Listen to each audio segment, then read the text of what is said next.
प्रधानमंत्री नरेंद्र मोदी ने Commonwealth games 2022 में भाग लेने वाले भारतीय दल से संवाद कर दी शुभकामनाएं। बिना तनाव के अपनी पूरी ताकत के साथ अच्छा खेलने के लिए किया प्रेरित।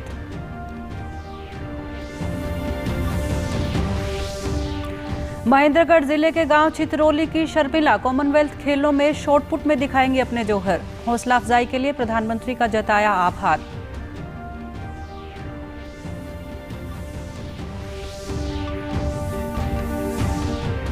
नूह जिले में उप पुलिस अधीक्षक की हत्या मामले में एक आरोपी गिरफ्तार। पुलिस अधीक्षक ने शांति कमेटी के साथ की बैठक। नियमों की पालना के लिए वाहन चालकों को जागरूक करेंगे शांति कमेटी के सदस्य।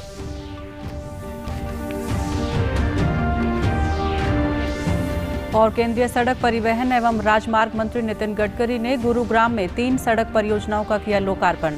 कहा, पेट्रोल और डीजल वाले सार्वजनिक वाहनों की जगह ई वाहनों को दी जाएगी वरीयता।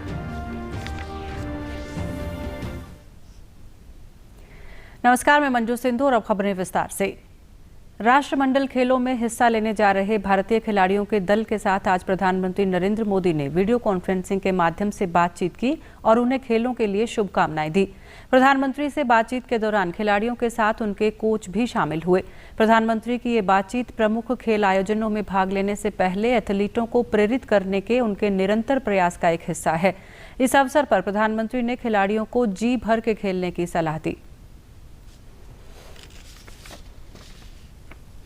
मैं बस यही कहूंगा कि जी भर के खेलिएगा, जमकर खेलिएगा, पूरी ताकत से खेलिएगा और बिना किसी टेंशन से खेलिएगा। और आप लोगों ने वो पुराना डायलॉग सुना होगा, कोई नहीं है टक्कर में, कहां पड़े हो चक्कर में। बस इसी एटीट्यूड को लेकर आपको वहां जाना है, खेलना है। प्रधानमंत्री ने इस दौरान हरियाणा की पैराथलेटिक्स में शॉटपुट की खिलाड़ी शर्मिला से भी बात की। प्रधानमंत्री ने उनके जीवन संघर्ष और उनके चैंपियन बनने की कहानी के बारे में बात की। मेरी जिंदगी में बहुत बड़े तूफान आए हैं, लेकिन मेरा बचपन से शौक था खेलने का, लेकिन मुझे मौका नहीं मिला। फैमिली में भी गरीब थे, मेरे पापा, माँ ब्लाइंड थी, 3 बहनें, एक भाई है हमारा, बहुत ज्यादा गरीब सर। फिर मेरी छोटी उम्र में शादी कर दी गई, लेकिन आगे हस्बैंड कुछ नहीं मिले, बहुत अत्याचार किए। मेरी 2 बेटियां हैं सर, वो भी स्पोर्ट्स में है, लेकिन तीनों माँ बेटियों पर हम पर बहुत अत्याचार हुआ। तब मेरे माँ बाप मुझे अपने मायके में ले आए। 6 साल में मायके में रही हूँ सर, लेकिन मेरे मन में बचपन से ही कुछ करने का था, लेकिन कोई रास्ता नहीं मिला सर मुझे। तो सेकंड मैरिज के बाद मुझे खेल स्पोर्ट्स में हमारे रिलेटिव टेकचंद भाई जो है फ्लैग बैरियर रहे हैं, उन्होंने मेरे को बहुत सपोर्ट किया और उन्होंने डेली 8 घंटे सुबह शाम 4-4 घंटे बहुत मेहनत करवाई मेरे से, और उनकी वजह से आज मैं नेशनल में 1 साल 2 साल में मैं गोल्ड मेडल ले चुकी हूँ सर। महेंद्रगढ़ जिले के गांव चितरौली की शर्मिला बर्मिंघम में होने वाले कॉमनवेल्थ गेम्स में शॉटपुट में अपने जौहर दिखाएंगी। इस उपलब्धि पर प्रधानमंत्री नरेंद्र मोदी ने भी उन्हें बधाई दी है। शर्मिला ने बताया कि प्रदेश और केंद्र सरकार के सहयोग के चलते ही वो कॉमनवेल्थ गेम्स तक का सफर तय कर पाई है। इसके लिए वे सरकार का आभार व्यक्त करती हैं। उन्होंने हौसला बढ़ाने के लिए प्रधानमंत्री नरेंद्र मोदी का आभार व्यक्त किया। हमारे माननीय प्रधानमंत्री मोदी जी ने आज मेरे से बात की तो मुझे बहुत खुशी हुई और मेरा हौसला बढ़ गया है। और कॉमनवेल्थ गेम्स में मैं 28 जुलाई को खेलने के लिए जा रही हूँ। 6 अगस्त को मेरा इवेंट गेम है और मेरी 2 बेटियां हैं, बेटियां भी स्पोर्ट्स में ही है। आज माननीय प्रधानमंत्री जी से बात करके बहुत ही अच्छा लगा, उन्होंने आशीर्वाद दिया, उनसे और ज़्यादा मोटिवेट हुए। शर्मिला के माता पिता दिव्यांग हैं। शर्मिला के परिजनों ने बताया कि शर्मिला काफी संघर्ष कर इस मुकाम तक पहुंची है। उन्होंने शर्मिला की उपलब्धियों पर गर्व है और उम्मीद है कि कॉमनवेल्थ गेम्स में पदक जीतकर वो देश और प्रदेश का नाम रोशन करेंगी। तेरी से बात की बेटी, नाम खुश होया जी, पूरा गांव खुश है। और बहुत अच्छी बात है कि शर्मिला इतना संकट काट के इस जगह पहुँच गई और खुशी का कोई अंतन पार नहीं। और हमारे 4 बच्चे हैं, शर्मिला दूसरे नंबर पर है और पढ़ाई में भी बचपन में बहुत होशियार थी सब बच्चों से।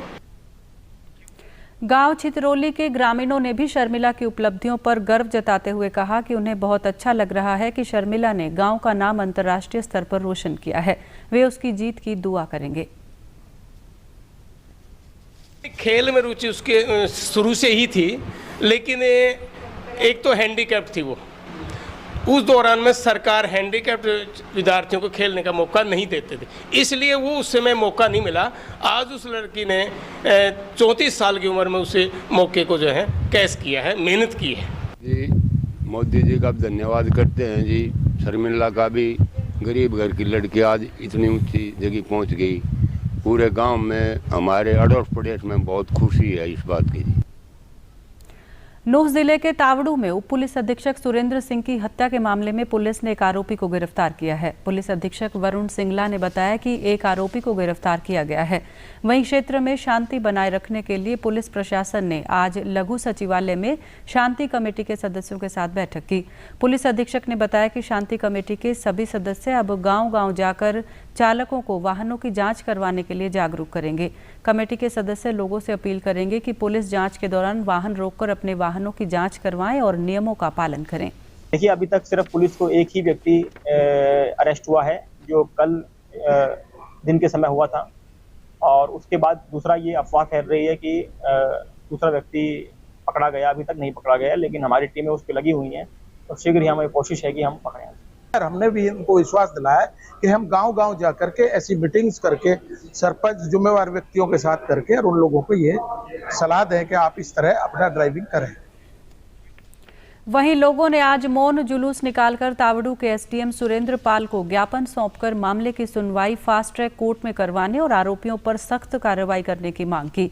एसडीएम ने कहा कि अवैध खनन को रोकने के लिए उच्च अधिकारियों के साथ मिलकर रणनीति बनाई जाएगी। ज्ञापन में पहली मांग तो ये है कि जिनके खिलाफ सख्त से सख्त कानूनी कार्रवाई की जाए। तो पुलिस ने पहले 302 के तहत मुकदमा दर्ज कर लिया है और एक मुलाजिम को पकड़ भी लिया है, मुलजिम को। सोहना से भाजपा विधायक संजय सिंह ने कहा कि आम लोगों को प्रशासनिक अधिकारियों का सहयोग करना चाहिए।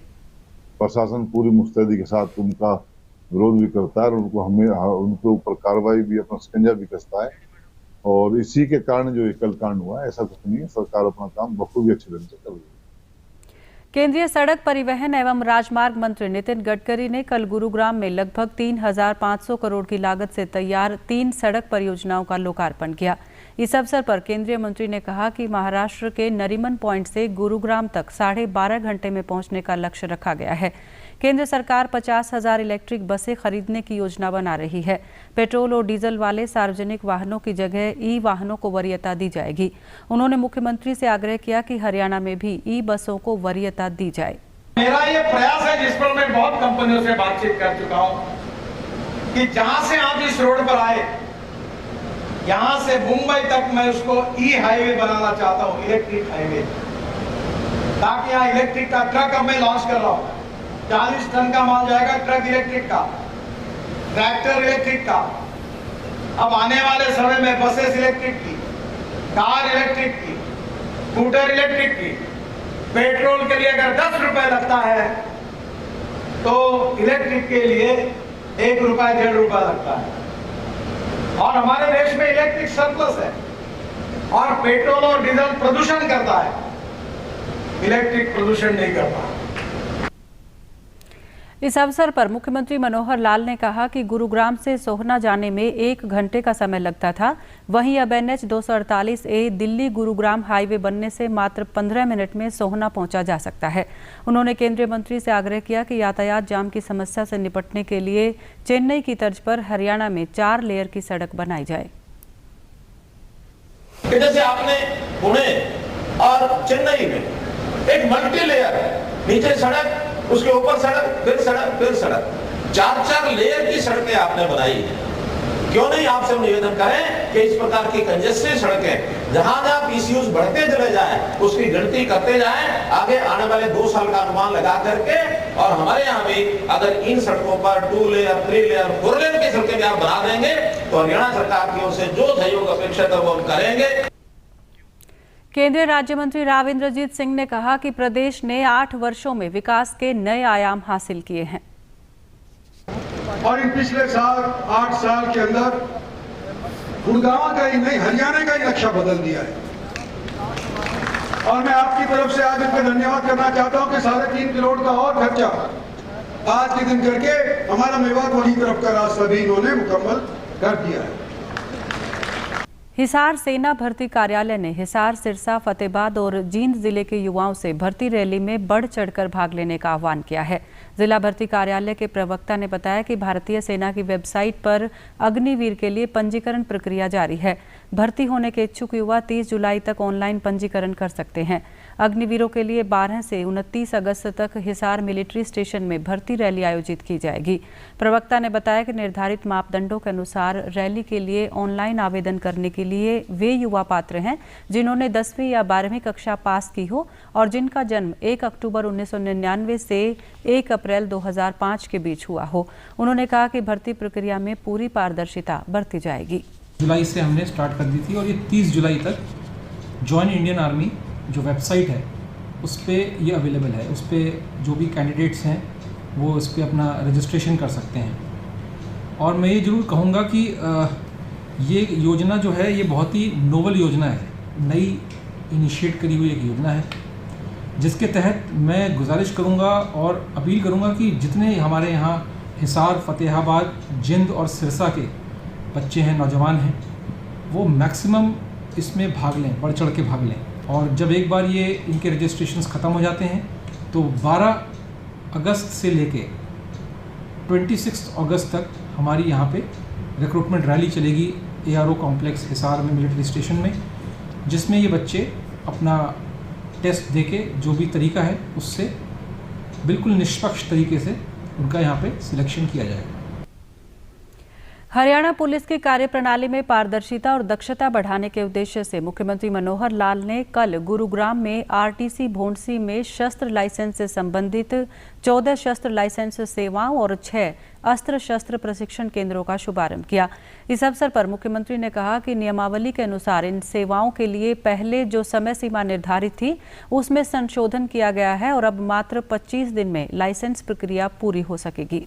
लाइसेंस सेवा और शस्त्र तथा गोला बारूद प्रशिक्षण संस्थान, इन दोनों का शुभारंभ जो किया गया है, इस अवसर पर ये बहुत ही एक महत्वपूर्ण विषय है।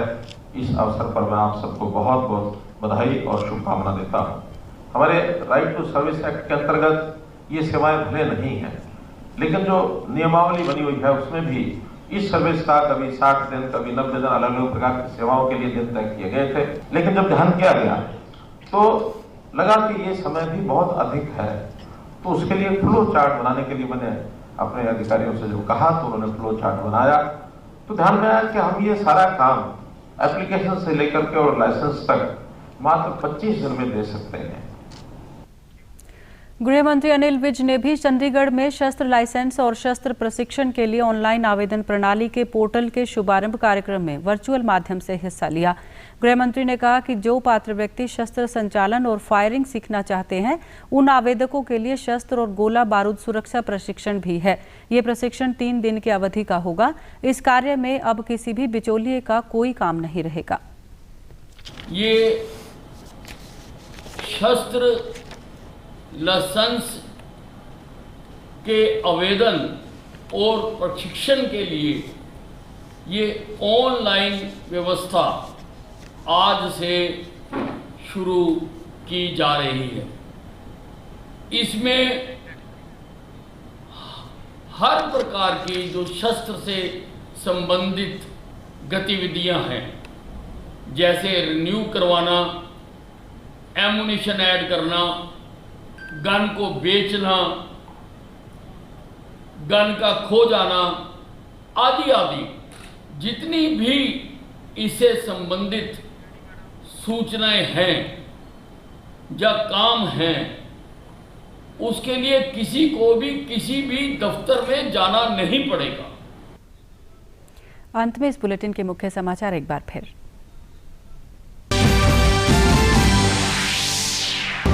प्रधानमंत्री नरेंद्र मोदी ने कॉमनवेल्थ गेम्स 2022 में भाग लेने वाले भारतीय दल से संवाद कर दी शुभकामनाएं। बिना तनाव के अपनी पूरी ताकत के साथ अच्छा खेलने के लिए किया प्रेरित। महेंद्रगढ़ जिले के गांव चित्रोली की शर्मिला कॉमनवेल्थ खेलों में शॉटपुट में दिखाएंगी अपने जौहर। हौसला अफजाई के लिए प्रधानमंत्री का जताया आभार।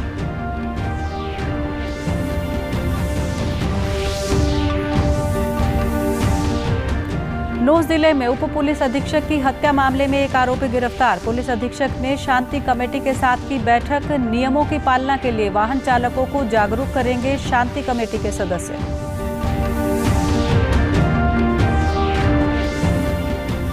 और केंद्रीय सड़क परिवहन एवं राजमार्ग मंत्री नितिन गडकरी ने गुरुग्राम में 3 सड़क परियोजनाओं का किया लोकार्पण।